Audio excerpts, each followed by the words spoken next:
विमल बहुत परेशान था। उसे समझ में नहीं आ रहा था कि वो इस परिस्थिति से कैसे निपटे। वो अपनी माँ को बहुत चाहता था, किंतु उसकी पत्नी और उसके बच्चे उसकी माँ से दूर भागते थे, क्योंकि उसकी माँ की एक आंख नहीं थी, साथ ही उसकी कमर भी 90 अंश पर झुकी थी। वैसे वो अपना काम सब खुद कर लेती थी, किंतु फिर भी वो उसकी पत्नी और बच्चों के लिए हमेशा खटकती थी।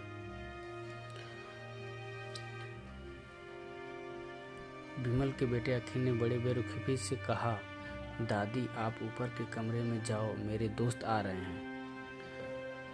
दादी ने बोला, पर बेटा मैं तो यहाँ बहुत दूर बैठी हूँ।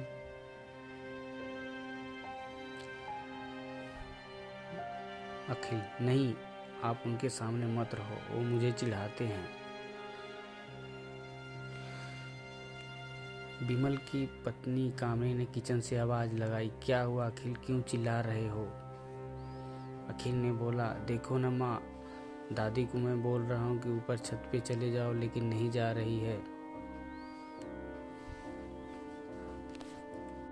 हाँ माँ जी, आप ऊपर चले जाओ नीचे, क्योंकि उसके दोस्त आ रहे हैं और आपको देख के नाराज हो जाएंगे।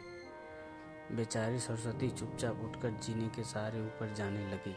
कमर झुकी होने के कारण उन्हें ऊपर चढ़ने में बहुत परेशानी हो रही थी, किंतु वो पूरी ताकत से ऊपर एक अकेले कोने वाले कमरे में जाकर बैठ गई। विमल बाजू के कमरे में सब सुन रहा था। उसे कष्ट हो रहा था कि उसकी माँ को अपमानित होना पड़ रहा है, किंतु वो असहाय था। अगर वो कुछ कहता तो पत्नी और बच्चे उसके विरोध करने लगते। दूसरे उनके तर्क भी सही लगते हैं, क्योंकि वो एक प्रशासनिक अधिकारी था। उसका सामाजिक स्तर बहुत ऊंचा था। उसकी ससुराल भी एक ऊंचे घराने में थी, अतः वह चुपचाप इस तरह अपनी माँ को अपमानित होते देखता रहता था। रात को विमल की पत्नी ने कहा, देखो जी, अब सब कुछ करो। कल कलेक्टर साहब की पत्नी आई थी। माँ जी अपनी देसी धुनधारा में उनसे मिली। मुझे बहुत शर्म आ रही थी, बताते हुए कि मेरी सास हैं। मैंने कह दिया कि दूर की रिश्तेदार हैं, इलाज कराने के लिए आई हैं। विमल को रोना आ गया, किंतु फिर भी वह चुप रहा। उसे समझ में नहीं आ रहा था कि वो क्या करे। अपने बेटे की मन की स्थिति को सरस्वती अच्छी तरह से जानती थी और बेटे को कोई कष्ट न हो, इसलिए वो हर बात को चुपचाप सह लेती थी। विमल बहुत उदास रहने लगा। एक तरफ परिवार सामाजिक स्तर पर जीने की प्रतिबद्धता थी, दूसरी तरफ माँ। आखिर माँ से अपने बेटे की यह हालत नहीं देखी गई। एक दिन उसने अपने बेटे से कहा, विमल, बहुत दिन हो गए हैं, मैं अपने गांव जाना चाहती हूँ, मुझे वहाँ पहुँचा दो। मेरा यहाँ मन नहीं लग रहा है। किंतु माँ, वहाँ तो कोई नहीं है, तुम्हारी देखभाल कौन करेगा? विमल ने आश्चर्य से पूछा। किंतु माँ, वहाँ कोई नहीं है, तुम्हारी देखभाल कौन करेगा? अरे सब गांव वाले तो हैं, वो तुम्हारे मामा जी तो उसी गांव में रहते हैं, और फिर हम सारी व्यवस्था कर आएंगे। कामिनी को जैसे मन की मुराद मिल गई। हाँ बेटा, बहू सही कह रही है, सरस्वती से लंबी सांस लेते हुए कहा। विमल जानता था कि गांव में माँ की देखभाल करने वाला कोई नहीं है, लेकिन अपनी पत्नी की जिद के कारण वह अपनी माँ को गाँव छोड़ने पर विवश हो गया। माँ को गाँव छोड़कर आते वक्त उसे रोना आ रहा था तथा अपनी बेबसी पर गुस्सा भी आ रहा था, किंतु परिवार, पत्नी, समाज ने उन्हें इन मनोभावों को दबा दिया और सुकून का महसूस करने लगा।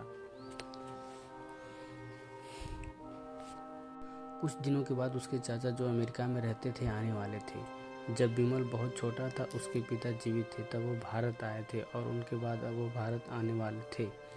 पूरा परिवार और आसपास पड़ोस बहुत उत्साहित था। अमेरिका से विमल के डॉक्टर चाचा आ रहे थे। डॉक्टर रमेश ने जैसे ही घर में कदम रखा, सबने मिलकर बहुत उत्साह से उनका स्वागत किया। क्यों विमल, भाभी नहीं दिख रही हैं, कहाँ है? डॉक्टर रमेश ने उत्साहपूर्वक पूछा। तो विमल ने कहा, जी वो गांव में रहती हैं या उनका मन नहीं लगा, कामिनी ने सपाट लहजे में उत्तर दिया। डॉक्टर रमेश ने विमल की ओर देखते विमल को अपनी आंखें झुका ली। डॉक्टर रमेश सब समझ गए, बोले, कल हम भाभी से मिलने गांव चले जाएंगे सब लोग। दूसरे दिन सभी लोग गांव के घर में पहुंचे। देखा कि सरस्वती को बहुत तेज बुखार है और पलंग पर असहाय पड़ी है। डॉक्टर रमेश दौड़कर सरस्वती के पास गए, उनके पैर छूकर रोने लगे। सरस्वती जी की हालत उनकी कल्पना से परे थी। वाह बेटा विमल, तूने तो नाम उजागर कर दिया। अपनी माँ की ये हालत देखकर तुझे तो शर्म भी नहीं आ रही होगी, डॉक्टर रमेश ने विमल को डांटते हुए कहा। तो सरस्वती ने अपने बेटे का बचाव करते हुए कहा, नहीं देवर जी, विमल का कोई दोष नहीं है, मैं खुद गांव आ गई थी। मुझे सब पता है भाभी, आप चुप रहो। क्यों बहू, तुम्हें अपनी सास की क्रूरता पसंद नहीं आई? समाज में तुम्हें नीचा दिखाना पड़ता है ना? डॉक्टर रमेश ने कामनी की ओर व्यंग से देखा। कामनी निरंतर होकर विमल को देखने लगी। आज तुम जिस सामाजिक स्तर पर हो वो इन्हीं की संघर्ष की देन है। और बेटा विमल, तुम्हें शायद मालूम न हो कि बचपन में जब तुम 1 साल के थे तब छत के नीचे से गिर गए थे।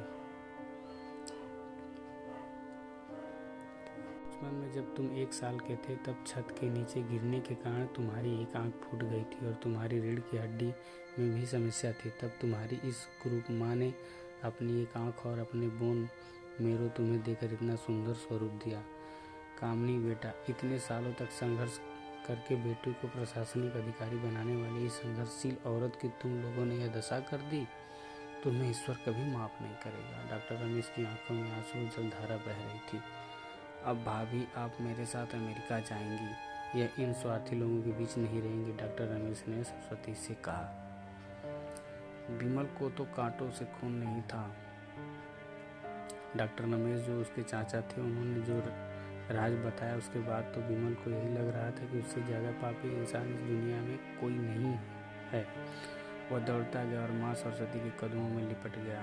माँ, मेरा अपराध अक्षम्य है, मैं जानबूझकर चुप्पी साधे रहा, आपका अपमान करवाता रहा। अब सिर्फ आप ही उस घर में मेरे साथ रहेंगे और कोई नहीं। विमल ने आग्नेय दृष्टि से अपनी पत्नी और बच्चों को देखा। कामनी को भी बहुत पश्चाताप हो रहा था, किंतु उसकी हिम्मत नहीं हो रही थी कि वो सरस्वती से आंखें मिलाए। सरस्वती ने कामनी की मन स्थिति को समझकर उसको पुचकारते हुए अपने पास बुलाया और विमल को डांटते हुए कहा, खबरदार, जो मेरी बहू को मुझसे अलग करने की कोशिश की तो तुझे ही घर से बाहर निकाल दूंगी।